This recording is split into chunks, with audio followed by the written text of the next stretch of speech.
বললেন। আর যে নওগাঁ অর্জুন ভগবান প্রশ্ন করলেন। এখানে প্রথমে ভগবান বলেন অর্জুনকে, আপনারা এর আগে অর্জুন প্রশ্ন করে গেছেন, কিন্তু এবারে ভগবান প্রশ্ন করলেন। শ্রী ভগবান ভগবান সরাসরি অর্জুনের প্রশ্নের অপেক্ষা না করে কথাগুলো বলতে আরম্ভ করেছেন। শ্রী ভগবান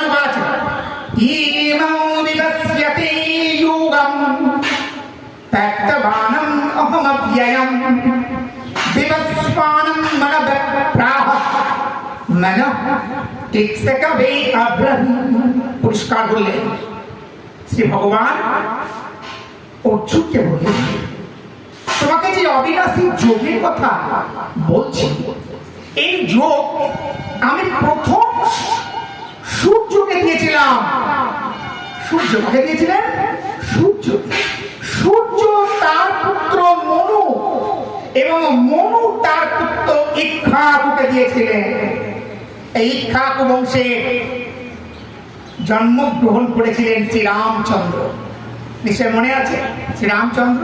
তাহলে অর্জুনকে ভগবান বলছে, অর্জুন তোমাকে যে এখন জ্ঞান দিচ্ছি কুরুক্ষেত্রের যুদ্ধে, এমনটি নয়, আমি এর আগেও কিন্তু অনেকবার জ্ঞান দিয়েছি। এই জ্ঞান আমি অবিনাশী জ্ঞান, যা বিনাশকে যাকে অবিনাশী বলা হয়, ভগবান একটা বিশেষণ যোগ করলেন, অবিনাশী। এই জ্ঞান আমি প্রথম দিয়েছিলাম সূর্য, ওই সূর্যদেবের বংশধর শ্রী রামচন্দ্র। দেবের রামচন্দ্রের মাথায় একটা সূর্যের ছবি থাকে, মানে আঁকা থাকে একটা, দেখবেন আছে, লক্ষ্য রাখবেন। শ্রী রামচন্দ্র হলেন সূর্য বংশধর ইক্ষ্বাকু, ঠিক আছে। ভগবান বুঝতে পারলেন অর্জুনের মন সংশয়ে দোদুল্যমান হয়ে আছে। ওই জন্যই ভগবান কর্মযোগের আলোচনাটা বন্ধ করে, মানে উপদেশ দেওয়ার পরে সঙ্গে সঙ্গে চলে এলেন জ্ঞান যোগে। ভগবান বললেন, গীতার এই অধ্যায় তোমাকে শুনছ, অবিনাশী অব্যয়, ভগবানের তত্ত্বই হচ্ছে অব্যয়। ভগবান এই কথাটা বলেছেন। তারপরে শ্লোকে ভগবান বললেন, এবং পরম্পরা প্রাপ্তং ইমং রজস্বয়া বিদুঃ স্বকালেন মহতা যোগঃ নষ্ট পরম তপঃ। পরম তপ মানে কি? পরম তপ, একটা গেট সার্টিফিকেট। ভগবান তাকে একটা সার্টিফিকেট দিয়ে দিলেন। ভগবান অর্জুনকে একটা সার্টিফিকেট দিয়ে বললেন, তুমি পরম তপ, আমি জানি তুমি শত্রু বিজয়ী বীর, যিনি শত্রুকে তাপ দেন তিনি পরম তপ। তাই বললেন, হে পরম তপ অর্জুন, এই যে জ্ঞান তোমাকে দিচ্ছি না, এই জ্ঞান যুগ যুগ ধরে মানুষ নিচ্ছে জানো, কিন্তু পরবর্তীকালে এই জ্ঞান ক্রমশ ক্ষয় পেয়ে যাচ্ছে। কি সুন্দর লাইন, মন দিয়ে শুনুন। বলছে এইভাবে পরম্পরা ক্রমে ক্রমে এই যোগ দ্বাদশটিগণ লাভ করেছিলেন, তা দীর্ঘকাল পরে নষ্ট হয়ে যাচ্ছে। এটা পাথর ক্রমশ ক্ষয় পেয়ে যায়, দিতে দিতে দিতে দেখবেন কি হয়, ভগবান বলে এই জ্ঞান ক্রমশ লুপ্ত হয়ে যাচ্ছে। কেন জানো? আমাদের মনের পঙ্কিলতার জন্য। আমরাই দায়ী। দেখুন, রাজশ্রী বলতে যিনি রাজা তিনি ঋষি রাজশ্রী। বলছেন রাজশ্রী বলতে ভগবান বলেছেন রাজা হয়েও যিনি ঋষির মতো জীবন যাপন করে। কে করেছিলেন বলুন তো? ভরত রাজা, জনক রাজা। এই রাজাও ছিলেন, সংসার জীবন করতেন, আবার ঋষিও ছিলেন। ভগবান এই কথা বলেননি তুমি ঘর বাড়ি ছেড়ে দাও, এবারে সন্ন্যাসী হয়ে যাও, হ্যাঁ, গিয়ে তুমি ধর্মকর্ম করো। ভগবান এই কথা কোনো জায়গায় বলেন। আপনি সন্ন্যাস যোগ করবেন, আপনি ধ্যান যোগ করবেন, দেখবেন লেখা আছে, ভগবান পরিষ্কার বলেছেন তুমি এই জগতে থেকেই তুমি আমার নিত্য সেবা করো। ভগবান বলেছেন কেমন? তো ভগবান বললেন যে সুদীর্ঘ কালের প্রভাবে এই পার্থিব লোকে অনেক সময় পরিবর্তন হয়, আসে যায়, হ্যাঁ, আসে যায়। হেতা একদিন বিরামবিহীন মহাঙ্কার ধ্বনি, হৃদয় তন্ত্রে একের মন্ত্রে উঠেছিল রণধ্বনি।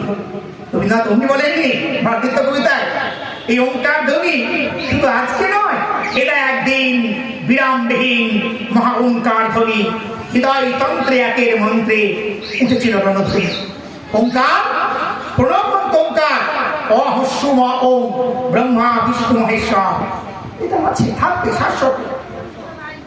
ভগবান বললেন যেমন বিগত 200 বছরের মধ্যে এই উপমহাদেশে বেশ কিছু যুগ যুগে সিদ্ধ পুরুষ সিদ্ধি লাভ করেছিলেন।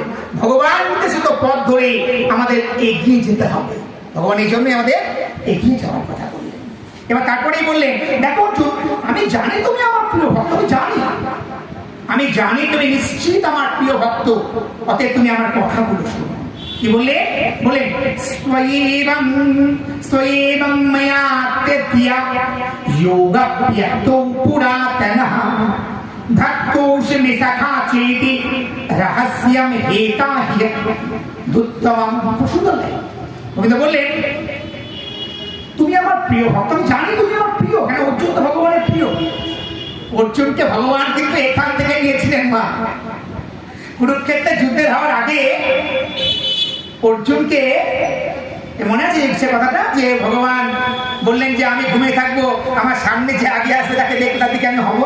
অর্জুন সকাল সকাল এসেই মাথার দিকে সিংহাসনে এসে বসে বললেন, এই দুর্যোধন এসে তিনি বসে বললেন, সকাল সকাল এসেই ভগবানের মাথার কাছে এসে বসে বললেন। আর অর্জুন দেরি করে এসে এর পায়ের তলায় গিয়ে বসলেন। ভগবান ঘুম থেকে উঠে দেখলেন অর্জুন একদম, মানুষ ঘুম থেকে তাকাই কোথায়? পায়ের দিকে না মাথার কোন দিকে? পায়ের দিকে। তো অর্জুন কখন এলে? অর্জুন ভগবান বলছেন, এই দুজন বলছেন, না ভগবান আপনার কিন্তু এটা ঠিক হলো না, আপনি অনেক আগে এসেছি।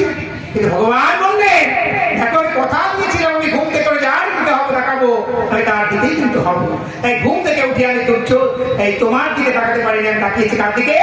আমার পায়ের তলায় যে বলেছিল সে অর্জুনের দিকে আমি তাকিয়েছি। অতএব অর্জুনের দিকে আমি হবো। তবে হ্যাঁ, তোমার কোনো চিন্তা নেই, আমি তোমাকে অনেক সৈন্য দেবো।